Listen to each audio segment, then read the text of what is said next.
ಅಮೃತ ಅಂತಕ್ಕಂಥದ್ದೊಂದು ಪದವನ್ನು ನಾವೆಲ್ಲರೂ ಕೇಳೀವಿ. ಅಮೃತ ಅಂದ್ರೆ ಏನು ಅಂದ್ರೆ ನಮಗೆಲ್ಲ ಸಾಮಾನ್ಯವಾಗಿ ಗೊತ್ತಿರೋದು ದೇವಲೋಕದೊಳಗ ದೇವತೆಗಳು ರಾಕ್ಷಸರು ಸಮುದ್ರ ಮಂಥನವನ್ನ ಮಾಡಿರ್ತಕ್ಕಂಥ ಸಂದರ್ಭದೊಳಗ ಹುಟ್ಟಿರ್ತಕ್ಕಂಥ ಅಮೃತ ಅಂತ ನಾವೆಲ್ಲ ಕೇಳೀವಿ. ಆದ್ರೆ ನಮಗೂ ಒಂದಿಷ್ಟು ಅಮೃತ ಅಂತಕ್ಕಂಥದ್ದು ಸಿಗತೈತಿ ಅಂತ ಹೇಳ್ತಾರೆ ಅವ್ರ ಮುಖಾಂತರ. 5 ಅಮೃತಗಳ ಬಗ್ಗೆ ಈ ಸಂಸ್ಕೃತಕಾರರು ಈ ಶ್ಲೋಕದೊಳಗೆ ಹೇಳ್ತಾರ. ಮೊದಲನೇ ಭಾಳ ಚಂದ ಹೇಳಿದ್ರು ಅವರು, ಅಮೃತಂ ಶಶಿರೇ ವನ್ಹಿ ಅಂತ. ಶಶಿರೇ ಅಂದ್ರ ಚಳಿ, ವನ್ಹಿ ಅಂದ್ರ ಬೆಂಕಿ ಅಂತ ಅರ್ಥ. ಈಗ ಮಳೆಗಾಲ ಆದ್ಮ್ಯಾಗ ಚಳಿಗಾಲ ಬರ್ತೈತಿ. ಆ ಚಳಿಗಾಲ ಬಂದಾಗ ಭಾಳ ಚಳಿ ಇದ್ದಾಗ ಮನುಷ್ಯ ಎದ್ದ ಅಂತಂದ್ರ ಎಂಥ ದೇವ್ರು ಬಂದಾನಂದ್ರು ಕೂಡ ಅವಂಗೆ ಸಂತೋಷ ಆಗಂಗಿಲ್ಲ. ಆ ಚಳಿಗಾಲದಾಗ ಏನು ಅಮೃತ ಅನ್ನಿಸ್ತೈತಿ ಮನುಷ್ಯನಿಗೆ ಅಂತಂದ್ರೆ ಒಂದಿಷ್ಟು ಬೆಂಕಿ ಹುಡುಕ್ತಿರ್ತಾನ ನಾವು. ಎಲ್ಲರೂ ಯಾರು ಉರಿ ಹಚ್ಚಾರೇನಪ್ಪ, ಎಲ್ಲರ ಒಂದಿಷ್ಟು ಕೆಂಡ ಐತೇನು, ಒಂದಿಷ್ಟು ಕೈ ಕಾಸುಗಳನ್ನು ಕಾಲು ಕಾಸುಗಳನ್ನು ಕೈ ತಿಕ್ಕೊಳ್ಳು ಅಂತ. ಯಾಕೆ ಬೆಂಕಿ ಬೇಕಾಗ್ತದೆ? ಯಾಕೆ ಚಳಿ ಹತ್ತಿರ್ತೈತಲ್ಲ. ಆ ಚಳಿ ಹತ್ತಿರ್ತಕ್ಕಂಥ ಸಂದರ್ಭದೊಳಗೆ ಸಾಕ್ಷಾತ್ ಪರಮಾತ್ಮನ ಬಂದರೂ ಕೂಡ ನಾವು ಹುಡುಕೋದು ಏನು ಅಂತಂದ್ರೆ ಬೆಂಕಿನ. ಅಂದ್ರೆ ಚಳಿ ಹಚ್ಚಿದಾಗ ನಮ್ಗೆ ಅಮೃತ ಯಾವುದಾಗತ್ತ? ಆ ಬೆಂಕಿ ಕೂಡ ನಮಗೆ ಅಮೃತ ಆಗ್ತೈತಿ, ಅದು ಚಳಿ ಹಚ್ಚಿದಂಗಂತ. ಅಮೃತಂ ಬಾಲಭಾಷಣಂ ಅಂತ ಹೇಳಿದ್ರು ಅವರು. 2ನೇ ಅಮೃತ. ಮೊದಲನೇದು ಚಳಿ ಹಚ್ಚಿದಾಗ ಬೆಂಕಿ ಹೆಂಗೋ, 2ನೇದು ಬಾಲಭಾಷಣಂ ಅಂದ್ರೆ ಇಲ್ಲಿ ಕುಂತಾರ ನೋಡು ಸಣ್ಣ ಸಣ್ಣ ಹುಡುಗರು. ದೊಡ್ಡವರು ಮನಿಯೊಳಗೆ ಎಷ್ಟ ಕಷ್ಟ ಇರಲಿ, ಒಂದಿಷ್ಟು ಹುಡುಗರು ಇದ್ದು ಅಂತಂದ್ರೆ ಮನಿಯೊಳಗೆ ಕುಲು ಕುಲು ಕುಲು ಕುಲು ಓಡಾಡ್ಕೋತ ಆ ಕಡೆ ಅಡ್ಡಾಡ್ಕೋತ ಅವು ತೊದಲು ಮಾತಾಡ್ತಿರ್ತಾವು. ಆ ತೊದಲು ಮಾತಾಡೋದ ಏನು ಅಂತಂದ್ರೆ ಅಮೃತ. ಒಬ್ಬ ರೈತ ಹೊಲಕ್ಕೆ ಹೋಗಿ ಭಾಳ ದುಡಿದು ಬಂದಾನಪ್ಪ, ಭಾಳ ಸುಸ್ತಾಗೈತಿ, ಆಯಾಸ ಆಗೈತಿ ಅಂತ ಮನೆಗೆ ಬಂದಾಗ ಆ ಮನಿಯೊಳಗೊಂದು ಸಣ್ಣ ಮಗು ಬಂದು ಅಪ್ಪ ಅಪ್ಪ ಅಂತ ಅಂದ್ರೆ ಅದು ತೊದಲು ಮಾತಾಡ್ತಿರ್ತೈತಿ. ಅದ ಪದ್ದದ ಏನೇನೋ ಮಾತಾಡ್ತಿರ್ತೈತಿ, ತಿಳಿಯಂಗಿಲ್ಲ, ಅರ್ಥ ಆಗಂಗಿಲ್ಲ. ಅದೇನು ಸಂಸ್ಕೃತ ಮಾತಾಡಿರಂಗಿಲ್ಲ, ವ್ಯಾಕರಣ ಕಲ್ತಿರಂಗಿಲ್ಲ.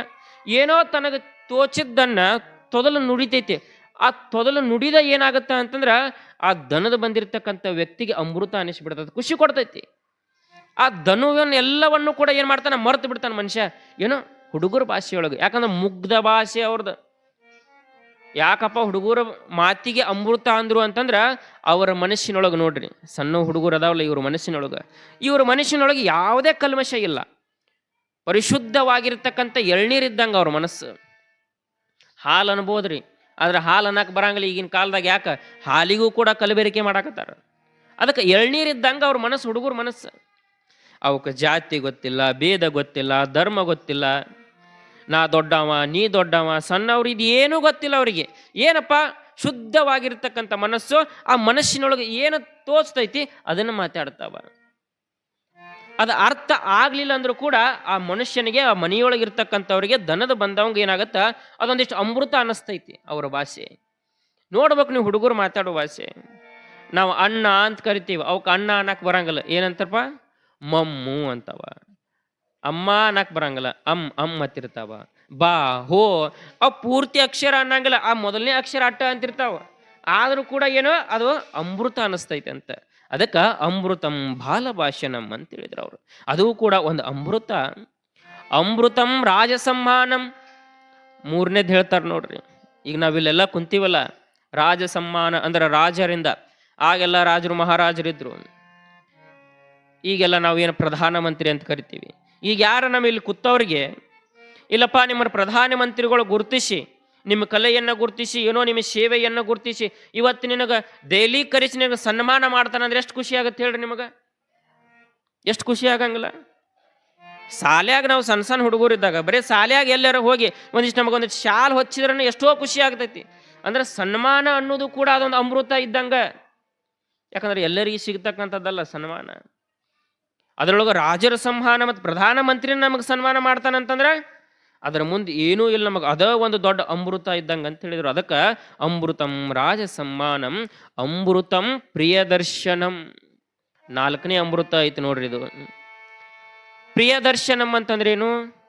ನಮ್ಮ ಮನಸ್ಸಿಗೆ ಯಾರು ಭಾಳ ಹತ್ರ ಇರ್ತಾರೋ, ನಮಗೆ ನಾವು ಯಾರ ಮೇಲೆ ಅತಿಯಾಗಿರ್ತಕ್ಕಂಥ ಪ್ರೀತಿ ಇರ್ತೀವೋ ಅವರ ದರ್ಶನ ಆಗೋದು ಕೂಡ ಒಂದು ಅಮೃತ ಅಂತ. ಅಂದ್ರೆ ಅವ್ರನ್ನ ನೋಡೋದು, ಅವ್ರ ಜೋಡ ಒಂದಿಷ್ಟು ಮಾತುಕತೆಯನ್ನು ಆಡೋದು ಕೂಡ ಒಂದು ಅಮೃತ ಇದ್ದಂಗ.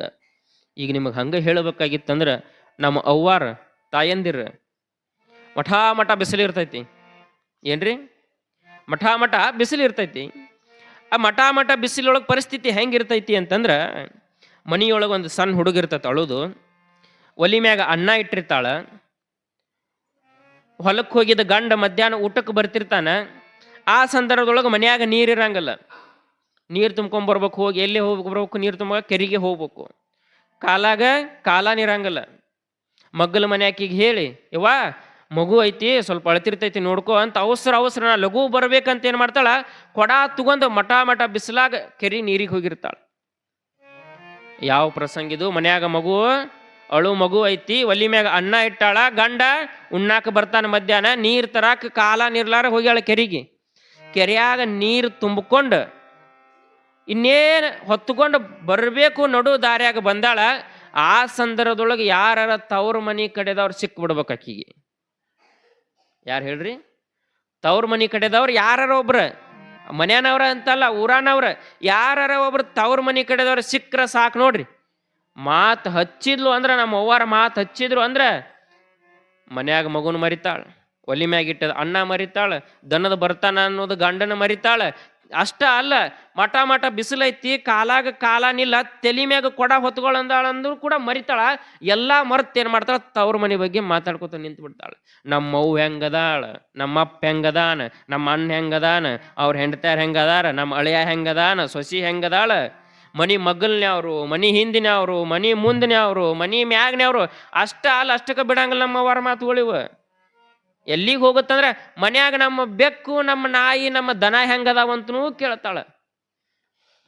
ಅಂದ್ರ ತವ್ರ ಮನೆಯವ್ರು ಭೇಟಿಯಾಗ್ಯಾರ ಅಂತಂದ್ರ, ಆ ತವ್ರ ಮನೆ ಕಡೆದವ್ರು ಹೆಂಗಂತಂದ್ರ ಆಕಿಗೊಂದಿಷ್ಟು ಭಾಳ ಖುಷಿ. ಯಾಕೆ ಪ್ರಿಯ, ತವ್ರ ಮನಿ ಅಂದ್ರೆ ಭಾಳ ಖುಷಿ. ಅವ್ರ ದರ್ಶನ ಆಗೈತಿ, ಅವ್ರ ಮಾತು ಅಂತಂದ್ರೆ ಅದೊಂದು ಅಮೃತ ಇದ್ದಂಗತ್ತ. ಎಲ್ಲವನ್ನು ಮರ್ತು ಬಿಡ್ತಾಳ ಆ ತಾಯಿ, ಎಲ್ಲ ಮರ್ತು ಏನ್ ಮಾಡ್ತಾಳ, ಆ ತವ್ರ ಮನಿ ಬಗ್ಗೆನೇ ವಿಚಾರ ಮಾಡ್ತಾಳ. ಹಂಗ ನಮಗೆ ಪ್ರಿಯವಾಗಿರ್ತಕ್ಕಂಥವ್ರು ಸಿಕ್ಕರು ಅಂತಂದ್ರೆ ಅವ್ರ ಜೋಡಿ ಮಾತಾಡಕತ್ತೀವಿ ಅಂದ್ರೆ ಅದು ಒಂದು ಅಮೃತನ. ಯಾಕೆ ಎಲ್ಲ ನೋವು ಮರಿಸಿಬಿಡ್ತದ ಅದು.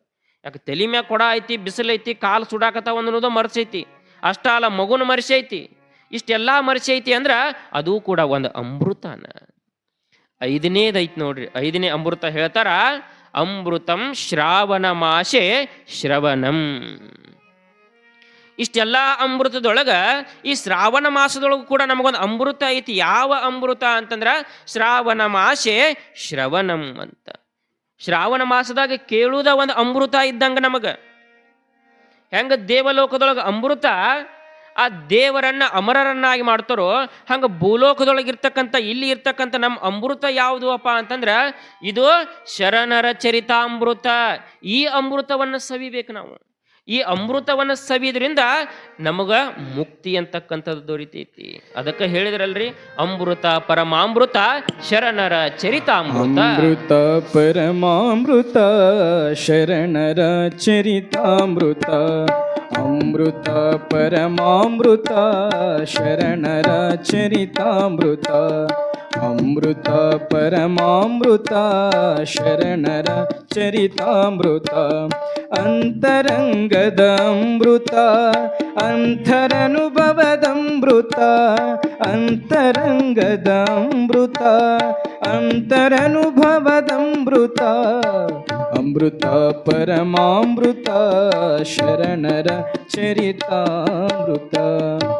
ಶರಣರ ಚರಿತಾಮೃತ, ಈ ಅಮೃತವನ್ನ ಸವಿಬೇಕು ನಾವು.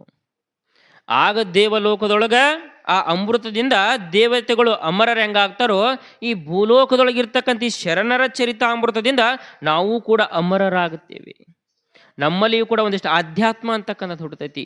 ಈ ಅಮೃತವನ್ನು ಸವಿಬೇಕಲ್ಲ. ಅಮೃತ ಅಷ್ಟ ಅಲ್ಲ, ಈ ಅಮೃತ ಕುಡಿಯೋದ್ರಿಂದ ಇದೊಂದು ಕಲ್ಪವೃಕ್ಷ ಇದ್ದಂಗೆ. ಇದು ಕೂಡ ಕಲ್ಪವೃಕ್ಷ ಕಾಮಧೇನು ಅಂತ ಕೇಳ್ತೀವಿ. ಬೇಡಿದವರಿಗೆ ಬೇಡಿದ್ದನ್ನು ಕೊಡ್ತಕ್ಕಂಥದ್ದು ಅಂತ ಹೇಳ್ತೀವಿ. ಒಬ್ಬ ಕಾಶಿಗೆ ಹೊಂಟಿರ್ತಾನ, ಕಾಶಿ ಪಾದಯಾತ್ರೆ ಮಾಡವ. ಭಾಳ ವರ್ಷದ ಆಸೆ, ಕಾಶಿಗೆ ಹೋಗ್ಬೇಕು ಅನ್ನೋ ಆಸೆಯಿಂದ ಅವನು ಕೂಡ ಬ್ಯಾಸಿಗೆಗೆ ಹೊಂಟಿದ್ದ ಕಾಶಿಗೆ. ಪಾದಯಾತ್ರೆ ಮಾಡ್ತಾ ಮಾಡ್ತಾ ಮಾಡ್ತಾ ಹೋಗೋ ಸಂದರ್ಭದೊಳಗೆ ಒಂದು ಅಡವಿ ಒಳಗೆ ಹೋಗ್ತಾನೆ.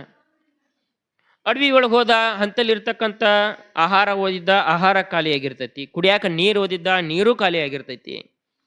ಭಾಳ ಬಾಯಾರಿಕೆ, ಮ್ಯಾಗ ಸುಡು ಬಿಸಿಲು. ಎಲ್ಲರ ಒಂದಿಷ್ಟು ಚಲೋ ನೆಳ್ಳ ನೋಡ್ಕೋತ ಹೊಂಟ. ಒಂದು ದೊಡ್ಡದಾಗಿರ್ತಕ್ಕಂಥ ಹೆಮ್ಮರ, ಅದು ಒಂದ ಮರ, ಸುತ್ತಮುತ್ತ ಏನೂ ಇಲ್ಲ. ಭಾಳ ಆನಂದ ಆಗಿಬಿಡ್ತೆ ಅವಂಗ. ಯಪ್ಪ ಯಾ ಪುಣ್ಯಾತ್ಮ ಹಚ್ಚಾನೋ ಏನೋ, ಚಲೋ ಗಿಡ ಐತಿ ಅಂತ ಹೋದ. ಕುಂತ ನೆಳ್ಳಿಗೆ ಆನಂದ ಆತ, ತಂಪಿತ್ತು ಗಿಡ. ಕುಂತ ಅಷ್ಟ ನೆಳ್ಳಾಗಿತ್ತಲ್ಲ, ಸುಮ್ಮ ಕುಂತಂತಾನ ನೆಳ್ಳೇನೋ ಸಿಕ್ತು, ಚಲೋ ನೆಳ್ಳೈತಿ, ತಂಪೈತಿ. ಒಂದಿಷ್ಟು ಕುಡಿಯಾಕ ನೀರಿದ್ರೆ ಭಾಳ ಚಲೋ ಆಕಿತ್ತು ಅಂದ. ಎಲ್ಲಿದ್ದು ಬಿತ್ತೋ ಗೊತ್ತಿಲ್ಲ, ಪಟ್ನ ಒಂದು ಎಳ್ನೀರು ತೊಡಿ ಮ್ಯಾಗ ಬಂದ್ಬಿಡ್ತೆ ಅವಂಗ. ನೀರು ಕೇಳಿದ್ದ, ಎಳ್ನೀರ ಸಿಕ್ತೆ ಅವಂಗ. ಆನಂದ ಆತ.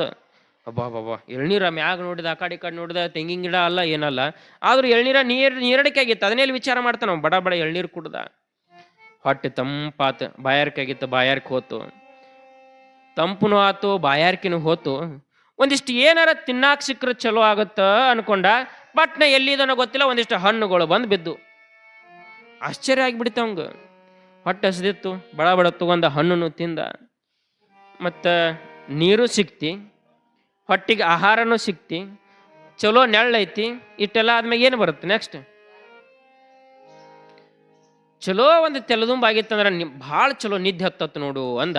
ಪಟ್ನ ಒಂದು ತೆಲದುಂಬ ಬಂದ್ಬಿತ್ತು ಅವನ ಮಗ್ಲ. ಏನು ಹೇಳ್ತೀರಿ, ತೆಲಗುಂಬ ಇಟ್ಕೊಂಡ ಸುಮ್ಮ ಹಿಂಗೆ ತಲೆ ಮ್ಯಾ ಮಾಡ್ಕೊಂಡು ಮಕ್ಕೊಂದ.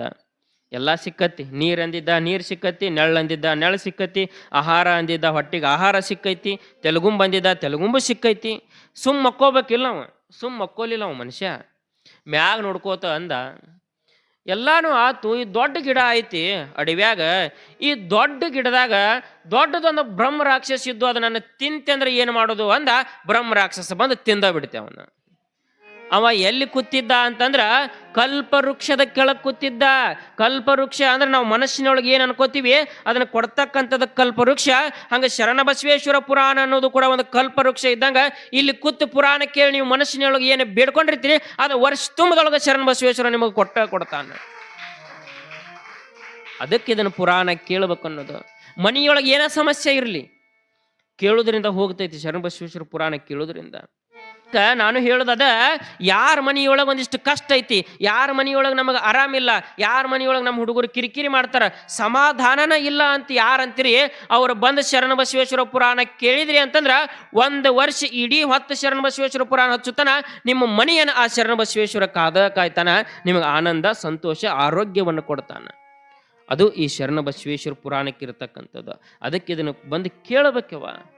ನಿನ್ನೆಯಿಂದನೂ ನಾ ಹೇಳುದದ, ಬಂದು ಕೇಳಬೇಕು ಅಂತನ. ಯಾಕ ಎಲ್ಲರಿಗೂ ಸಿಗಂಗಿಲ್ಲ ಇದು. ಒಂದು ತಿಂಗಳು ಶ್ರಾವಣ ಹೋತಂದ್ರೆ ಮುಂದೆ ಹಚ್ತಾರ ಯಾರು ಹಚ್ಚಲಿಕ್ಕೆ ಸಾಧ್ಯ ಇಲ್ಲ. ಯಾವಾಗ ನಮಗೊಂದಿಷ್ಟು ಸಮಯ ಸಿಕ್ಕೈತಿ, ಯಾವಾಗ ನಮಗೆ ಆ ಗುರುವಿನ ಧ್ಯಾನ ಮಾಡಕ್ಕೆ ಒಂದಿಷ್ಟು ಸಮಯ ಸಿಕ್ಕೈತಿ, ಆ ಸಮಯದೊಳಗೆ ನಾವು ಇದನ್ನು ಪಡ್ಕೊಂಡ್ಬಿಡ್ಬೇಕು.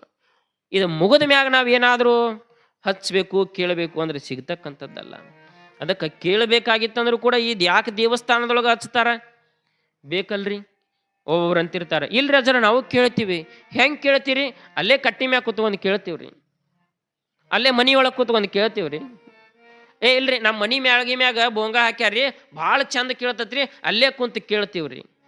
ಮತ್ತು ಕಟ್ಟಿ ಮ್ಯಾಗ ಮನಿಯೊಳಗೆ ಕುಂತು ಕೇಳಂಗಿದ್ರ ಇಲ್ಲಿ ನಮ್ಮನ್ನು ತಂದು ಹಚ್ಚೋ ಅವಶ್ಯಕತೆ ಏನಿತ್ತು? ಗುಡಿಯೊಳಗೆ ರಗಡ್ ಕ್ಯಾಸೆಟ್ ಬಂದಾವ, ಫೋನ್ ಬಂದಾವ, ಹಚ್ಚಿಟ್ರ ಬರ್ತಿತ್ತಲ್ಲ, ಅಲ್ಲೇ ಕೇಳ್ರಿ ಅಂತ.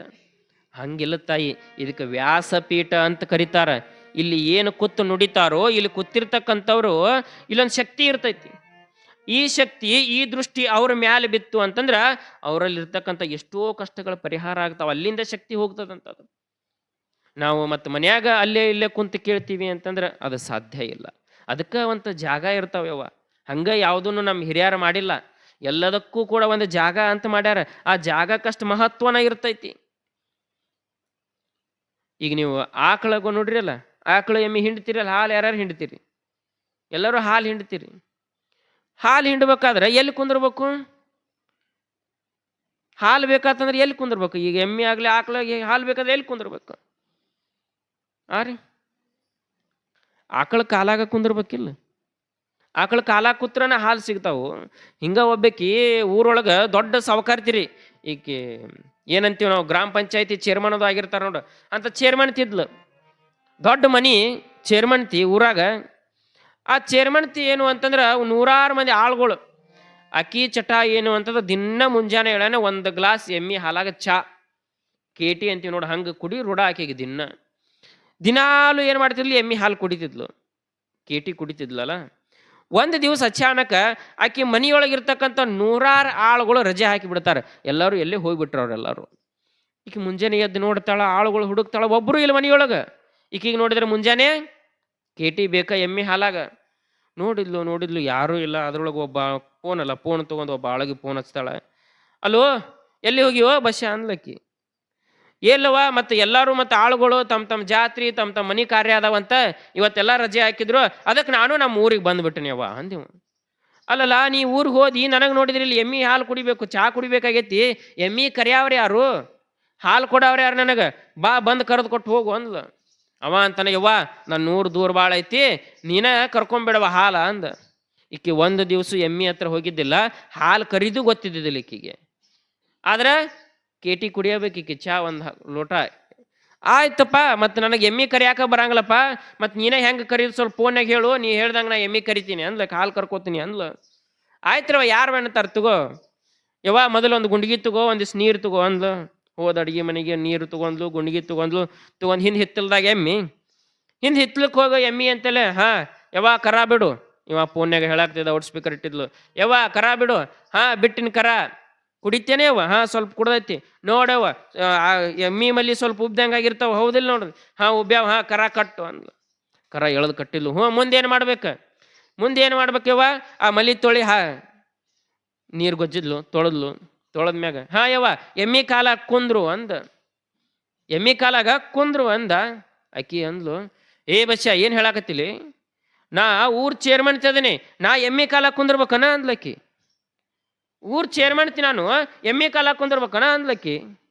ಆಗವ ಅಂದ, ಓ ನಮ್ಮ ಸಾವುಕಾರ್ತಿ ಹಿಂಗೆ ಬಂದು ಏನು ದಾರಿಗೆ ಅಂದ. ಆತವ ಮತ್ತು ಊರ್ ಚೇರ್ಮನ್ ತದಿಯಲ್ಲ, ಎಮ್ಮಿ ಕಾಲ ಕುಂದ್ರದು ಬೇಡವ್ವ, ಒಂದು ಚೇರ್ ತೊಗೊಂಬಂದ ಆ ಎಮ್ಮಿ ಎತ್ತಲ್ಲಿ ಇಟ್ಟ ಎಮ್ಮಿ ಡುಬ್ಬದ ಮ್ಯಾಗ ಕುಂದ್ರವ್ವ ಅಂದವ. ಎಮ್ಮಿ ಡುಬ್ಬದ ಮ್ಯಾಗ ಕುಂದ್ರವ, ಇದಾದ್ರೆ ಕರೆಕ್ಟ್ ನೋಡು ಅಂದ್ಲಕ್ಕಿ. ಗೊತ್ತಾ ಇಲ್ಲಕ್ಕಿಗೆ ಎಮ್ಮಿ ಹಾಲು ಕರೀದು. ಚೇರ್ ತೊಗೊಂಬಂದ್ಲು, ಬಂದು ಎಮ್ಮಿ ಎತ್ತಲ್ಲಿ ಇಟ್ಟು ಅದ್ರ ಮ್ಯಾಗ ನಿಂತು ಇನ್ನೇನು ಹತ್ಬೇಕು ನೋಡ್ದೆ ಎಮ್ಮಿ ಸರ್ದು ಬಿಡ್ತಿದ್ದು, ದಪ್ಪನಂಗೆ ಬಿದ್ಲು, ಕೆಳಗೆ ದಪ್ಪನಂಗೆ ಬಿದ್ಲು. ಲೇ ಬಸ್ಯ ಎಮ್ಮಿ ಕೆಡವುತ್ಲೇ ನನ್ನ ಅಂದ್ಲು. ಫೋನ್ಯಾಗ ಅವ ನಗತಿರ್ತಾನ ಅಲ್ಲೇ ಅವ. ಯವ್ವ ಹೌದಾ ಇವ ಎಮ್ಮಿ ಕೆಡವುತ್ತೇನೇನ ಯವ್ವ, ಅದಕ್ಕೆ ನೀ ಊರ್ ಚೇರ್ಮನ್ ಅನ್ನೋದು ಗೊತ್ತಿಲ್ಲ ಎಮ್ಮಿಗೆ, ಎದ್ದು ನಿತ್ತ ಮೊದಲು ಅದ್ರ ಮುಂದೆ ನಿತ್ತು ನೀ ಊರ್ ಚೇರ್ಮನ್ ಅನ್ನೋದು ಹೇಳು, ಆಮೇಲೆ ನಿನಗೆ ಕೆಡವಂಗಲ್ಲ ಅಂತ. ಎದ್ದು ನಿತ್ಲಕ್ಕೆ, ಏ ಎಮ್ಮಿ ನಾನು ಈ ಊರ್ ಚೇರ್ಮನ್ ತದೀನಿ, ನೀ ಹಿಂಗೆಲ್ಲ ಮಾಡಬಾರ್ದು, ನಾ ಸಾವುಕಾರ್ತಿದ್ದೀನಿ ಅಂತ ಅಂದ್ಲಕ್ಕಿ. ಯವ್ವ ಈಗ ಹಿಂಡು ಅಂದ. ಈಗ ಹೆಂಗೆ ಹಿಂಡ್ಲಿಲ್ಲ ಅಂದ್ಲಕ್ಕಿ. ಈಗ ಯವ್ವ ಏನು ಮಾಡಬೇಡ, ಎಮ್ಮಿ ಮ್ಯಾಗ ಹತ್ತದ ಬೇಡ, ನಿಂಗೆ ತ್ರಾಸಾಗತ್ತ, ಎಮ್ಮಿ ಹಿಂದೆ ನಿಂದ್ರವ್ವ ಅಂದ. ಎಮ್ಮಿ ಹಿಂದೆ ನಿತ್ತು ಕರಿ ಅಂದ. ಹೇಳಿ ಇಲ್ಲ ಅದಕ್ಕೆ ಚೇರ್ಮನ್ ಅಂತ, ಹೇಳೀನಿ, ಹಿಂದೆ ನಿತ್ತು ಕರಿಯವ್ವ ಅಂದ. ಹೋದ್ಲು ಚರಿಗೆ ತಗೊಂಡ, ಮತ್ತು ಹಿಂದೆ ನಿಂತ ಇನ್ನೇನು ಹಿಂಗೆ ಕೈ ಹಾಕಿದ್ಲು, ಜಾಡ್ಸಿ ಒದ್ರ ಎಮ್ಮಿ ಹೇಳ್ತಾನೆ, ಹೋಗಿ ಮೂಲ್ಯಾಗ ಬಿದ್ದಿಲ್ಲ ಸಾವುಕಾರ್ತಿ. ಆಗವ ಬಸ್ಯ ಅಂತಾನಂತ ಫೋನ್ಯಾಗ, ಯವ್ವ ಏನಾತ, ಏನು ಹೇಳಿಲ್ಲಲ್ಲ, ಸೊಂಟ ಮುರಿತ ಅಂದು ಎಮ್ಮಿ ಒತ್ತಿ ಅನ್ಲಕ್ಕಿ. ಯವ್ವ ನೀ ಊರ್ ಚೇರ್ಮನ್ತರು ಸಾವುಕಾರತಿರು, ರಾಜನ ಇರಲಿ, ರಾಣಿನ ಇರಲಿ, ಪ್ರಧಾನ ಮಂತ್ರಿನ ಇರಲಿ, ಯಾರ ಇದ್ರು ಕೂಡ ಎಮ್ಮಿ ಆಕಳ ಹಾಲು ಕೊಡ್ಬೇಕಾಗಿತ್ತಂದ್ರ ಅದ್ರ ಕಾಲಾಗ ಕುತ್ರನ ಹಾಲು ಕೊಡ್ತತೇವ, ಇಲ್ಲಾಂದ್ರೆ ಹಾಲು ಕೊಡಂಗಿಲ್ಲ. ಮೇಲಾಗಲೊಲ್ಲೇನು ಕೀಳಾಗಿರುವೆನು, ಕೀಳಿಂಗೆ ಕರೆಯುವುದು ಆಕಳು ಹಾಲು ಅಂತ ಹೇಳಿದ ಬಸವಣ್ಣ. ಅಂದ್ರೆ ನಾವು ಎಲ್ಲಿ ಕುಂದಿರ್ಬೇಕು, ಅಮೃತ ಬೇಕಾದ್ರೆ ಹಾಲು ಬೇಕಾತಂದ್ರೆ ಆಕಳ ಕಾಲ ಕೆಳಗ ಹಂಗೆ ಕುಂದಿರ್ಬೇಕು. ಹಂಗೆ ಶರಣಬಸವೇಶ್ವರ ಪುರಾಣದೊಳಗೆ ಇರ್ತಕ್ಕಂಥ ನಮಗೊಂದಿಷ್ಟು ಫಲ ಬೇಕಾತು ಅಂತಂದ್ರೆ ಈ ಬಸವಣ್ಣನ ಗುಡಿ ಮುಂದೆ ಕುಂತು ಕೇಳಿದಾಗ ನಮಗೆ ಆ ಫಲ ಸಿಗುತ್ತೈತೆವ. ಅದಕ್ಕೆ ಗುಡಿಗೆ ಬಂದು ಕೇಳಬೇಕು ಅಂತ. ಇಂಥ ಶರಣಬಸವೇಶ್ವರ ಪುರಾಣ ಇದು ಅಮೃತವಾಗಿರ್ತಕ್ಕಂಥ ಪುರಾಣವನ್ನ ನಾವು ಪ್ರಾರಂಭ ಮಾಡಿದ್ದೇವೆ. ಪ್ರಾರಂಭದೊಳಗೆ ಇದನ್ನು ಬರೆದಿರ್ತಕ್ಕಂಥವ್ರು ಯಾರ್ರೀ? ಕಲ್ಲಿನಾಥ ಕವಿಗಳು, ದ್ಯಾಂಪುರ್ ಕಲ್ಲಿನಾಥ ಕವಿಗಳು. ಈ ಕಲ್ಲಿನಾಥ ಕವಿಗಳು ಇದನ್ನು ಬರಿಬೇಕಾಗಿತ್ತು ಅಂತಂದ್ರೆ ಒಂದಿಷ್ಟು ಅವ್ರ ಬಗ್ಗೆನೂ ನಾವು ತಿಳ್ಕೊಳ್ಬೇಕಾಗ್ತದೆ. ಕವಿ ಪರಿಚಯ ಅಂತಕ್ಕಂಥದ್ದು ಇರ್ತೈತಿ. ಕಲ್ಲಿನಾಥ ಕವಿಗಳು ಯಾಕಂದ್ರೆ ಮೂಗು ಕೊಟ್ಟವ್ರನ್ನ ಬಿಟ್ಟು ಮೂಗುತಿ ಕೊಟ್ಟವ್ರನ್ನ ನೆನೆದ್ರು ಅಂತಾರ. ಕೇಳಿರ್ನ? ಈ ಹಳ್ಳಿಯಾಗೆಲ್ಲ ಭಾಳ ಉಪಯೋಗ ಮಾಡ್ತಿರ್ತೀರ ಅದನ್ನ. ಮೂಗು ಭಾಳ ಚಂದ ಐತಿ, ಈ ಮೂಗುತಿ ಇಟ್ಕೊಂಡಿರ್ತೀವಿ, 5 ಮುತ್ತಿಂದು 1 ಮುತ್ತಿಂದು ಅವು ಬೆಳ್ಳಿದು ಬಂಗಾರದು ಮೂಗುತಿ ಇಟ್ಕೊಂಡಿರ್ತೀವಿ. ನಾವೆಲ್ಲರಿಗೆ ಅಂತಿರ್ತೀವಿ ಏನೋ, ಮೂಗುತಿ ಎಷ್ಟು ಚಂದ ಐತಿ, ಮೂಗುತಿ ಎಷ್ಟು ಚಂದ ಐತಿ ಅಂತಿರ್ತೀವಿ. ಆ ಮೂಗುತಿನ ಹೊಗಳ್ತೀವಿ ನಾವು. ಆದ್ರೆ ಮೂಗ ಇರಲಿಲ್ಲ ಅಂದ್ರೆ ಮೂಗುತಿ ಇಟ್ಕೊಳಕ್ ಬರುತ್ತಾನ? ಮೂಗ ಇಲ್ಲಂದ್ರೆ ಮೂಗುತಿ ಇಟ್ಕೊಳಕ್ ಬರಂಗಿಲ್ಲ. ಅದಕ್ಕೆ ಮೂಗುತಿ ಹೊಗಳ್ತೀವಿ. ಅದು ಮೂಗು ಕೊಟ್ಟಿದ್ದು ಯಾರು? ಆ ಪರಮಾತ್ಮ. ಆ ಪರಮಾತ್ಮನ ಮೂಗು ಕೊಟ್ಟಿರ್ಲಿಲ್ಲ ಅಂದ್ರೆ ನಾವೆಲ್ಲಿ ಮೂಗುತಿ ಇಟ್ಕೋದು? ಇಲ್ಲಿ ಇಟ್ಕೊಳಕ್ ಬರ್ತತನ? ಏನು ಗಲ್ಲದ ಮೇಲೆ ಇಟ್ಕೊಳಕ್ ಬರುತ್ತೆ? ಎಲ್ಲಿ ಬರಂಗಿಲ್ಲ. ಅದಕ್ಕೆ ಅಂತ ಮೂಗು ಕೊಟ್ಟಿರ್ತಕ್ಕಂಥ ಪರಮಾತ್ಮನ ಹೆಂಗೆ ನೆನಿಬೇಕು, ಹಂಗೆ ಈ ಶರಣಬಸವೇಶ್ವರ ಪುರಾಣ ಪ್ರಾರಂಭ ಆಗಿತ್ತಂದ್ರೂ ಕೂಡ ಇದನ್ನು ಬರೆದವ್ರು ನಾವು ನೆನಿಬೇಕಾಗ್ತದೆ. ಯಾಕಂದ್ರೆ ಅವರ ಬರ್ದಿದ್ದಿಲ್ಲ ಅಂತಂದ್ರೆ ನಾವೆಲ್ಲಿ ಇಷ್ಟು ಕೂತು ಶರಣಬಸವೇಶ್ವರ ಪುರಾಣ ಕೇಳ್ತಿದ್ವಿ, ನೀವೆಲ್ಲಿ ಹಚ್ತಿದ್ರಿ? ಅದಕ್ಕೆ ದ್ಯಾಂಪುರ ಕಲ್ಲಿನಾಥ ಕವಿಗಳು ಈ ಪುರಾಣವನ್ನು ಬರೆದಿರ್ತಕ್ಕಂಥವ್ರು. ಕವಿಗಳ ಹೆಸರು ನೆನಪಿಟ್ಕೋಬೇಕವ. ಯಾರು? ದ್ಯಾಂಪುರದ ಕಲ್ಲಿನಾಥ ಕವಿಗಳು ಈ ಪುರಾಣವನ್ನು ಬರೀತಾರೆ. ಈ ಪುರಾಣವನ್ನು ಯಾವ ತರನಾಗಿ ಬರೆದಾರ ಅಂತಕ್ಕಂಥದ್ದನ್ನ ಗವಾಯಿಗಳು ಒಂದು ಹಾಡನ್ನು ಹಾಡಿದ ನಂತರ, ಪುರಾಣ ಓದಿದ ನಂತರ ತಿಳ್ಕೊಳ್ಳೋಣ. ನಾನು ವಿಗುಣಗುವಿಗೂ ಪದಗಳ ಹುಡುಕುವ ಶರಣ ಬಸವನ ಚರಿತೆಯ ಬರಿದ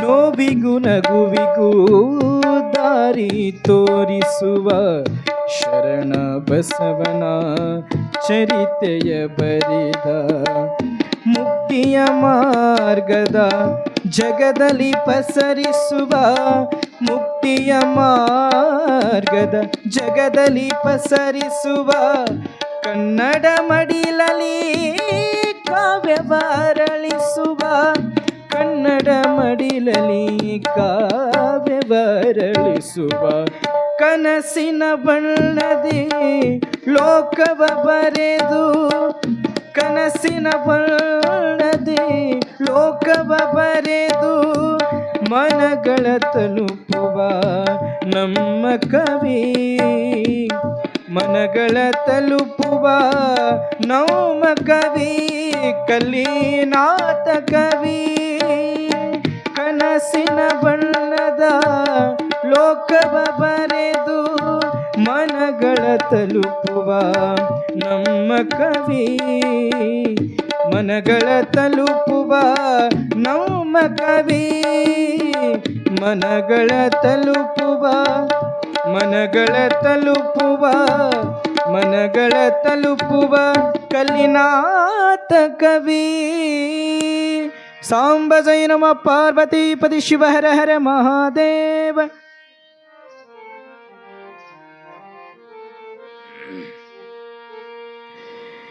ಶ್ರೀ ಶರಣ ಸಹೃದಯ ವಶಜಿತ ಪಾಶ ನಿತ್ಯಾನಂದ ಕೋಶ ಮಹೇಶ ನಿಖಿಲ ಝಾಂಡ ರಕ್ಷಣ ಶಿಕ್ಷಣಾಧೀಶ ಕ್ಲೇಶ ಸಂಸ್ಕೃತಿ ವಿಷಯ ಮೂರ್ಛಾ ನಾಶ ಗೌರಿ ಹೃತ್ಪ್ರಕಾಶ ದಾಶಿವಾಂಗ್ರಿಗಳಿಗೆ ಮಂಗಲಮತಿಯ ನೆನಗತಿಂ ವಿಘ್ನರುತ ವಿಘ್ನೇಶಂ ಸುರ ವಿಘ್ನಜೀತ ಷಟ್ಪುರಂ ಶಿವ ವಿಘ್ನಕಹುತಂ ವಿರನಂ ಯುಗ ಯುಗದಿಂ ಶಿವಧರ್ಮ ವಿಘ್ನಭಗ್ನವ ವೇಷಂದ್ರುಂಬಹು ವೇಷಂದ್ರುಂಬಹು ಆದಿಗುರು ಚರರುಡಿಗಳಂ ಸಹ ವಾದಿ ಪ್ರಮತ ಭಯಕರಂಗಳು ಮೇದಿನಿಯೊಳು ದಿದುಂಬಿದು ಶಿವನ ಮೆಚ್ಚುಗೆಯ ಹಾದಿ ಬಿರಿದ ಚರಿಸಿ ಶಿವನೋ ವೇದ ಬೇರನಿಪ ಶರಣ ಶಿವಕವಿ ಪಾದುಕೆಗಳು ಮಮ ಶಿರೋಮಣಿಗಳು ಪಾದುಕೆಗಳು ಮಮ ಶಿರೋಮಣಿಗಳು ಕೃತಿಯಿದಿಂ ಬರೆದವನು ಗುರುಚರ ವಿತತಲಿಂಗವ ಸಮರ್ಚನುರತ ಯುತನು ದ್ಯಾಂಪುರವಾಸಿ ಸಿದ್ಧಾರ್ಯನ ತನುಭುನಭೂ ಅತುಲ ಗುರುರೇಣುಕರ ಶಿಷ್ಯನು ಮೃತ ಪುರಾಣಿಕ ಮಠದೊಡೆಯ ಶಿವ ಕೃತಿಯ ವಿರಚಿತ ಕಲ್ಲಿನಾಥನು ಸುಕವಿ ಕಿಂಕರನು. ಸಾಂಬ ಜೈ ನಮ ಪಾರ್ವತೀಪತಿ ಶಿವ ಹರ ಹರ ಮಹಾದೇವ. ಕಲ್ಲಿನಾಥ ಕವಿಗಳು ಇಲ್ಲೇ ನಿಮಗೆ ಸಮೀಪವಾಗಿರ್ತಕ್ಕಂಥ ದ್ಯಾಂಪುರ ಗ್ರಾಮದೊಳಗೆ ಹುಟ್ಟಿರ್ತಕ್ಕಂಥವ್ರು. ಬಡತನದ ಕುಟುಂಬವಾಗಿದ್ದರೂ ಕೂಡ ಆದಷ್ಟು ಅಲ್ಪ ಮಟ್ಟಿಗೆ ಶಿಕ್ಷಣವನ್ನು ಕಲ್ತವ್ರು. ಅತಿ ಭಾಳ ಶಿಕ್ಷಣವನ್ನು ಕಲ್ತವ್ರಲ್ಲ. ಆದರೂ ಕೂಡ ದ್ಯಾಂಪುರದೊಳಗೆ ಹರಿತಕ್ಕಂತಹ ಒಂದು ಗಾಳಿ ಯಾವುದು ಅಂತಂದ್ರೆ ಹಿಂದೆ ಆಗಿ ಹೋಗಿರ್ತಕ್ಕಂಥ ಚನ್ನ ಕವಿಗಳ ಗಾಳಿ.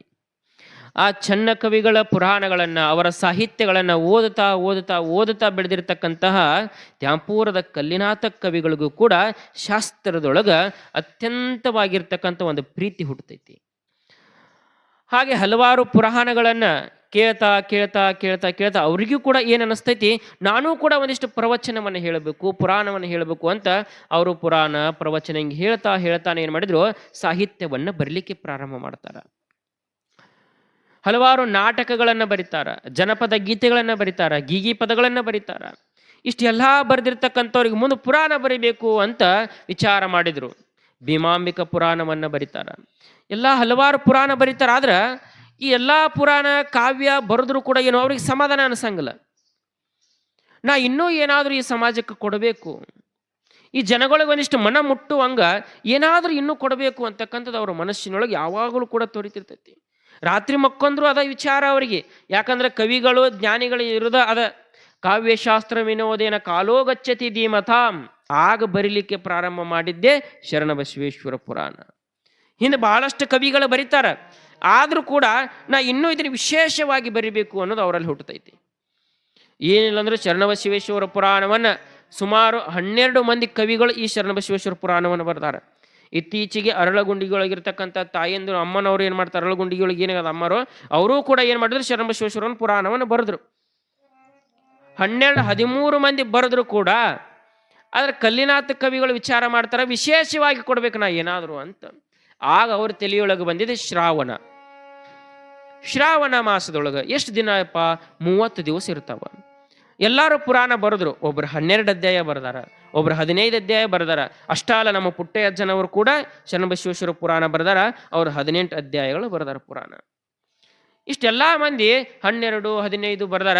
ಹಾಗಾದ್ರೆ ಶ್ರಾವಣದೊಳಗೆ ಹಚ್ಚಾಕ ಜನಕ್ಕೆ ಅನುಕೂಲ ಆಗಲಿ ಅನ್ನೋ ಸಂಬಂಧ ಏನು ಮಾಡಿದ್ರು, ಕಲ್ಲಿನಾಥ ಕವಿಗಳು ಅದನ್ನ ತಲೆಯೊಳಗೆ ಇಟ್ಕೊಂಡು 30 ದಿವಸ ಆಗಲಿ ಅನ್ನೋದಕ್ಕೆ 30 ಅಧ್ಯಾಯಗಳ ಮಾಡಿ ಈ ಪುರಾಣವನ್ನು ಬರೀತಾರೆ ಅವರು. ಶ್ರಾವಣ ಇರೋದು ಎಷ್ಟು ದಿವಸ? 30 ದಿವಸ. ಶರಣಬಸವೇಶ್ವರ ಪುರಾಣ ಇರೋದು 30 ಅಧ್ಯಾಯ. ತಾಯಿ ಎಷ್ಟು ಅಧ್ಯಾಯ ಅದಾವ್ರಿ? 30 ಅಧ್ಯಾಯಗಳು. ಈ 30 ಅಧ್ಯಾಯಗಳನ್ನ ಬರೀಲಿಕ್ಕೆ ಪ್ರಾರಂಭ ಮಾಡ್ತಾರ. ಪುರಾಣವನ್ನು ಬರೆದ್ರು. ಈ ಪುರಾಣವನ್ನು ಬರಿತಾ ಬರಿತಾ ಬರಿತಾ ಕಲ್ಲಿನಾಥ ಕವಿಗಳು ಹೇಳ್ತಾಳ, ನೋಡ್ರಪ್ಪ ಭಕ್ತರು ಈ ಮನುಕುಲದ ಉದ್ಧಾರಕ್ಕಾಗಿ ಈ ಪುರಾಣ ಬರೆಯಾಕತ್ತೀನಿ. ಎಷ್ಟೋ ಮಂದಿ ಒಂದಿಷ್ಟು ಗ್ರಂಥಗಳನ್ನು ಬರಿತಿರ್ತಾರೆ. ಎದಕ್ಕೆ ಬರೀತಾರಪ್ಪ ಅಂತಂದ್ರೆ ರೊಕ್ಕ ಸಂಪಾದನೆಗಾಗಿ, ಅದರಿಂದ ಒಂದಿಷ್ಟು ನಾವು ಹೊಟ್ಟೆ ತುಂಬಿಕೊಳ್ಬೇಕು ಅನ್ನೋದ್ರ ಬರೀತಾರ. ಆದ್ರೆ ನನಗೆ ಆಸೆ ಇಲ್ಲ.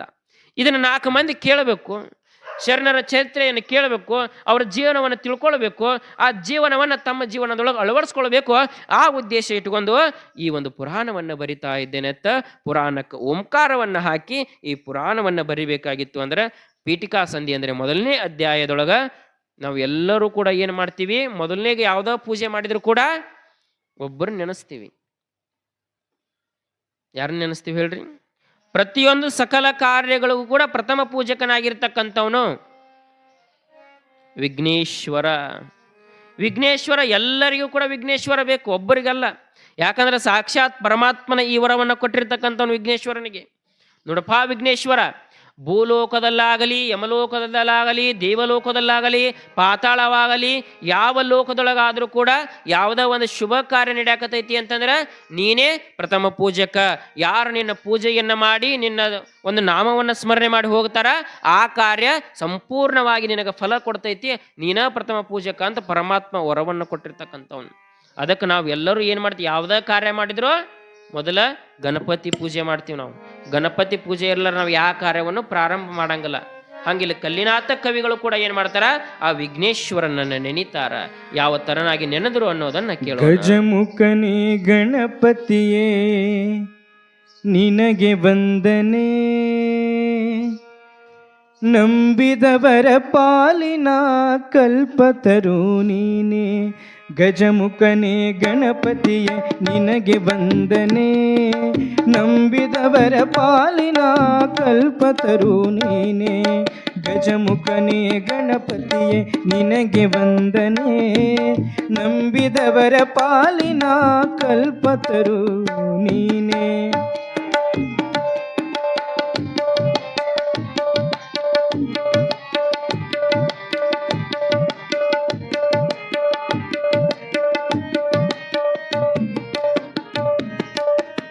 ಭಾದ್ರಪದ ಶುಕ್ಲವ ಚೌತಿಯದು ಮನೆ ಮನೆಗೂ ದಯ ಮಾಡಿ ಹರಸು ಎಂದು.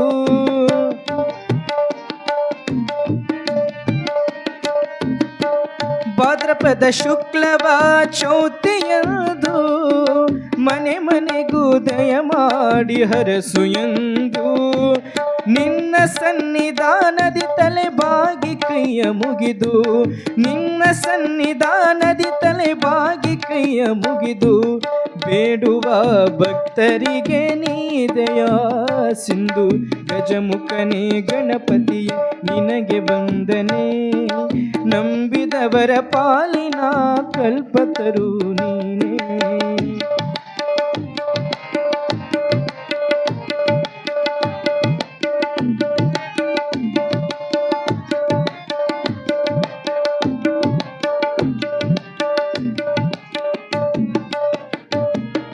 ಈ ಏಳು ಲೋಕದ ಅಣುವಿನ ಇಹ ಪರದ ಸಾಧನಕ್ಕೆ ನೀ ಕಾರಣ.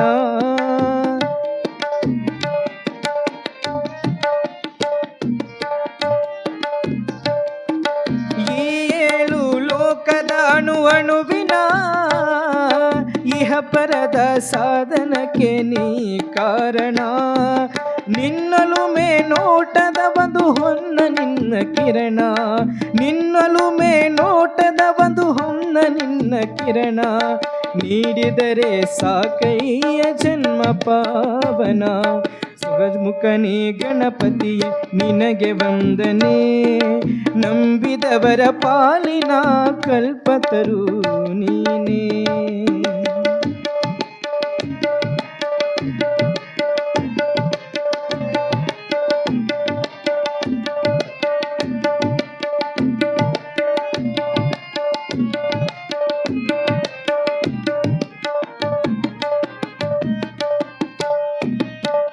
ಪಾರ್ವತಿ ಪರಶಿವನ ಪ್ರೇಮ ಪುತ್ರನೇ, ಪಾಲಿಸುವ ಪರದೈವ ಬೇರೆ ಕಾಣೆ.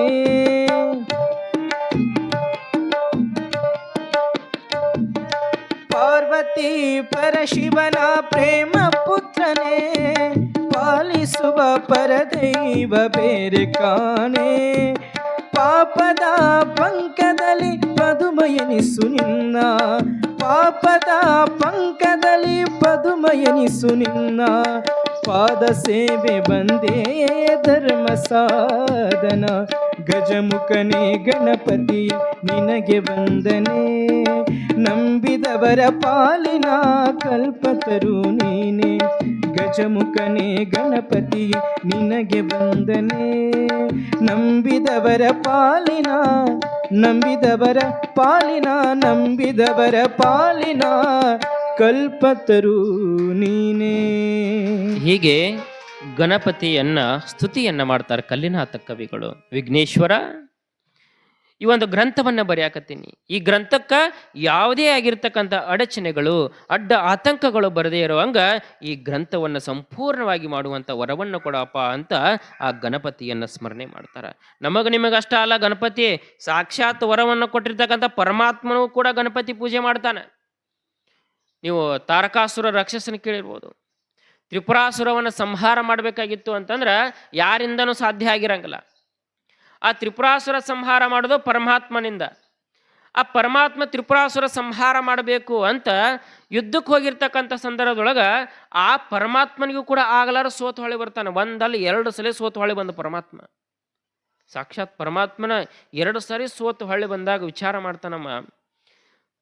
2 ಸಾರಿನೂ ಕೂಡ ಸೋತು ಬನ್ನಿ, ಕಾರಣ ಏನು ಅಂತ ವಿಚಾರ ಮಾಡಿದಾಗ ದೇವತೆಗಳು ಹೇಳ್ತಾರೆ, ಮುಂದಿರ್ತಕ್ಕಂಥ ದೇವತೆಗಳಪ್ಪ ನೀನ ಎಲ್ಲರಿಗೂ ಕೂಡ ಹೇಳಿದವ ಏನೋ ಯಾವುದೇ ಕಾರ್ಯಕ್ಕೆ ಹೋಗ್ಬೇಕಾಗಿತ್ತಂದ್ರು ಗಣಪತಿ ಪೂಜೆ ಮಾಡಂತ ಹೇಳಿದವ, ನೀನ ಹೋಗ್ಬೇಕಾಗಿತ್ತಂದ್ರೆ ಗಣಪತಿ ಪೂಜೆ ಮಾಡಿಲ್ಲ, ಅದಕ್ಕೆ ನೀ ಸೋತು ಬಂದಿ ಅಂದಾಗ ಪರಮಾತ್ಮ ಗಣಪತಿಯನ್ನು ಕರೆಸಿ ಗಣಪತಿ ಪೂಜೆ ಮಾಡಿ ಗಣಪತಿ ಸ್ತೋತ್ರ ಅಂದ.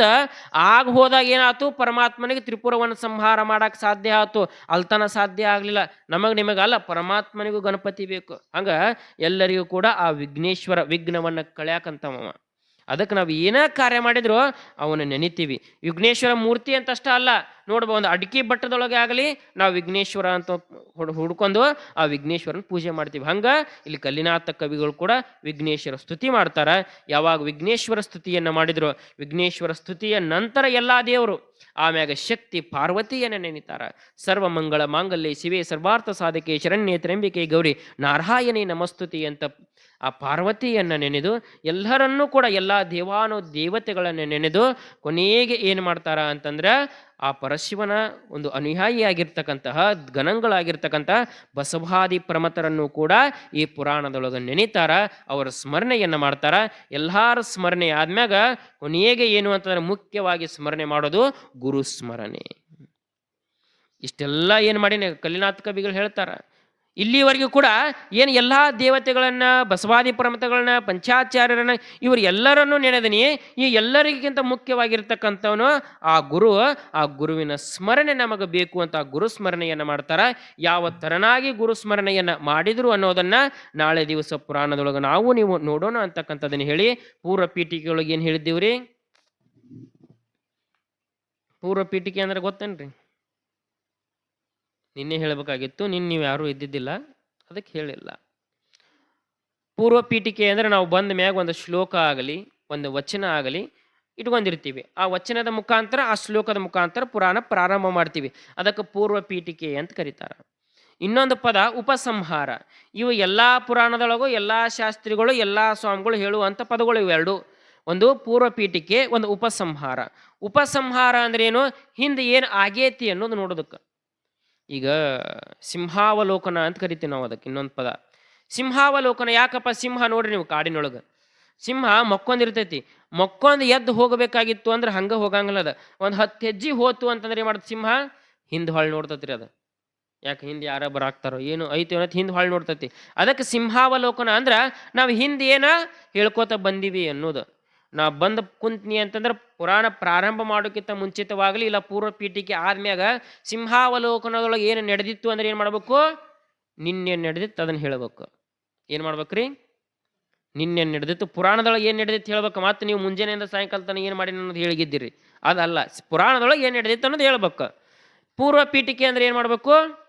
ಈಗ ಕೇಳಿನಲ್ರಿ, ಈಗ ಕೇಳ್ತೇನೆ. ಪೂರ್ವ ಪೀಠಿಕೆ ಅಂದ್ರೆ ಏನು? ನಾ ಬಂದು ಪ್ರಾರಂಭ ಮಾಡಿದ್ದು ಎಲ್ಲಿಂದ ಪ್ರಾರಂಭ ಮಾಡೀನಿ ಅನ್ನೋದು ಹೇಳ್ಬೇಕು. ಗೊತ್ತಾತ್ರಿ? ಎಲ್ಲಿಂದ ಪ್ರಾರಂಭ ಮಾಡಿದ್ರಿ? ಅದರಿ ಅಜ್ಜರ ಜೈಮಂಗಲಂ ಜೈ ನಮ್ಮ ಪಾರ್ವತಿಪತಿ ಶಿವಹರ ಹರ ಮಹಾದೇವ ಜೈಗೋಶ್ ಹಾಕಿದ್ರಲ್ರಿ, ಅಲ್ಲಿಂದನ ಪ್ರಾರಂಭ ಆಗೈತಿ. ಹೌದಿಲ್ರಿ? ಹ್ಞೂ ಅನ್ರಿ. ಮತ್ತೆ ನಾವು ಪ್ರಾರಂಭ ಮಾಡಿದ್ದು ಅಮೃತ ಅನ್ನುವಂಥದ್ದು ಶ್ಲೋಕದಿಂದ. ಅಮೃತಂ ಶಶಿರೇವನ್ನಿ ಅಮೃತಂ ಬಾಲಭಾಷಣಂ ಅಮೃತಂ ರಾಜಸಂಹಾನಂ ಅಮೃತಂ ಪ್ರಿಯದರ್ಶನಂ ಅಮೃತಂ ಶ್ರಾವಣಮಾಶೆ ಶ್ರವಣಂ ಅನ್ನೋದರಿಂದ ಪ್ರಾರಂಭ ಮಾಡಿದ್ದೀವಿ. ಇವೆಲ್ಲವೂ ಕೂಡ 5 ಅಮೃತಗಳು ಹೇಳಿದ್ನೆಲ್ಲ ಮೊದಲನೇಗ. ಈಗ ಬಂದಾರ ಇವರು. ಈಗ ಮೊದಲಿಂದ ಪ್ರಾರಂಭ ಮಾಡಿ ಹೊಳ್ಳೆ ಈಗ ಬಿಟ್ರೆ ಸಾಕಾಗೈತ್ರಿ, ಟೈಮ್ ಆಗೈತಿ, ಇನ್ನೆಲ್ಲಿ ಮೊದಲಿಂದ ಪ್ರಾರಂಭ ಮಾಡೋಣ. ಹಂಗೆ ಮೊದಲ ಪೂರ್ವ ಪೀಠಿಕೆಯೊಳಗೆ ಏನು ಹೇಳಿವಿ ಅನ್ನೋದು ಹೇಳ್ಬೇಕಂದ್ರೆ ಅವೆಲ್ಲ ಪುರಾಣದ ಒಂದಿಷ್ಟು ಪದ್ಧತಿಗಳು. ಯಾಕಂದ್ರೆ ಜನಕ್ಕೆ ಹಂಗ ಉದ್ದಕತೆ ಹೇಳ್ಕೊತ ಹೋಗೋದಲ್ಲ, ಹಿಂದೆ ಏನು ನಡೆದೈತಿ ಅನ್ನೋದು ಮತ್ತೆ ಅವ್ರಿಗೆ ರಿಪೀಟ್ ಮಾಡ್ತಾ ಮಾಡ್ತಾ ಮಾಡ್ತಾ ನಾವು ತೊಗೊಂಡು ಹೋಗ್ಬೇಕು. ಹೊರತು ಹೆಂಗೆ ನಾವು ಸಾಕಳಿ ಹಾಕಿರ್ತೀವಿ ನೋಡಿ, ಹಿಂಗೆ ರೌಂಡ್ ಹುಡ್ಕೋತ ಹೋಗಿರ್ತದೆ. ಹಂಗೆ ಸಾಕಳಿದ್ದಂಗಿದೆ ಪುರಾಣ. ಮೊದಲನೇಗೆ ಏನು ಪ್ರಾರಂಭ ಆಗಿರ್ತದಲ್ಲ ಅದು ಕೊನೆ ಮಂಗಲದವರೆಗೂ ಕೂಡ ಅದು ಸಾಕಳಿ ಹಂಗೆ ಇರ್ತೈತಿ. ಬಿಡಬಾರ್ದು ಅನ್ನೋದಕ್ಕೆ ಏನು ಮಾಡ್ತೀವಿ ನಾವು ಸ್ವಲ್ಪ ರಿಪೀಟ್ ಮಾಡ್ತಿರ್ತೀವಿ. ಹಂಗೆ ಇವು 5 ನಮಗೇನು ಅಂತಂದ್ರೆ ಅಮೃತ ಇದ್ದಂಗೆ. ಅದರೊಳಗೆ ನಮಗೆ ಇವತ್ತು ಶ್ರಾವಣ ಮಾಸೆ ಶ್ರವಣಂ ಅನ್ನೋದು ಕೇಳೋದು ಕೂಡ ಒಂದು ಅಮೃತ ಇದ್ದಂಗೆ ನಮ್ಗೆ. ಇಂಥ ಅಮೃತವನ್ನು ನಾವು ನೀವು ಸವಿಯೋಣ ಅಂತಕ್ಕಂಥದ್ದನ್ನು ಹೇಳಿ ನಾಳೆ ದಿವಸ ಇನ್ನಷ್ಟು ಹೆಚ್ಚಿನ ಜನಸಂಖ್ಯೆಯೊಳಗೆ ನಿಮ್ಮ ಕೆಲಸ ಇರ್ತಾವೋ ಇವು ನಮ್ಮ ಯಾವಾಗೂ ಮುಗಿಯಂಗಿಲ್ಲ. ಹೌದ್ರಿ? ಅದಕ್ಕೊಂದಿಷ್ಟು ನೀವು ತಾಯಂದಿರು ಬರೋ ಮುಂದೆ 4 ಮಂದಿನ ಕರ್ಕೊಂಬರ್ರಿ. ನೀವು ಒಂದಿಷ್ಟು ಕಟ್ಟಿ ಕೂತಿರ್ತಾರ, ಇಲ್ಲೇನು ಮಾಡ್ತೀಯಪ್ಪ ಕೂತು ಒಂದು 1.5 ತಾಸು ಗುಡಿ ಹಾಕೊಂಡ್ರು ಅಂತ ಅವ್ರನ್ನ ಕರ್ಕೊಂಬರ್ರಿ. ನಿಮಗೆ ಎಷ್ಟು ಸಾಧ್ಯ ಆಗುತ್ತೋ ಅಷ್ಟು ನೀವು ಕೂಡ ಕರ್ಕೊಂಬರಕ್ಕೆ ಪ್ರಯತ್ನ ಮಾಡ್ರಿ. ಯಾಕಂದ್ರೆ ಹೇಳಿದ್ನಲ್ಲ, ಮೇಲಾಗಲೆಲ್ಲೇನು ಕೀಳಾಗಿರುವೇನೋ ಕೀಳಿಂಗೆ ಕರೆಯುವುದು ಆಕಳು ಹಾಲು ಅಂತ. ಅಂದ್ರೆ ಆಕಳ ಹಾಲು ಬೇಕಾಗಿತ್ತು ಅಂದ್ರೆ ಆಕಳ ಕಾಲು ಕೆಳಗ ಕುಂದಿರ್ಬೇಕು. ಹಂಗೆ ಪುರಾಣದ ಫಲ ಬೇಕಾಗಿತ್ತು ಅಂದ್ರೆ ಆ ಪುರಾಣ ಎಲ್ಲಿ ನಡೀತೈತಿ ಆ ಜಾಗದ ಕೂತು ಕೇಳಿದ್ರೆ ಅದರ ಫಲ ಸಿಗತೈತಿ. ಅದಕ್ಕೆ ಆ ಫಲವನ್ನು ನಾವೆಲ್ಲರೂ ಕೂಡ ಅನುಭವಿಸೋಣ ಅಂತಕ್ಕಂಥದ್ದನ್ನು ಹೇಳಿ ಇಲ್ಲಿವರೆಗೆ ಸಾಗಿ ಬಂದಿರತಕ್ಕಂಥ ಪುರಾಣವನ್ನು ಆ ಗುರುವಿನ ಪಾದಕ್ಕೆ ಸಮರ್ಪಣೆಯನ್ನು ಮಾಡ್ತೇವೆ. ಜೈ ಮಂಗಲಂ ಜೈ ನಮಃ.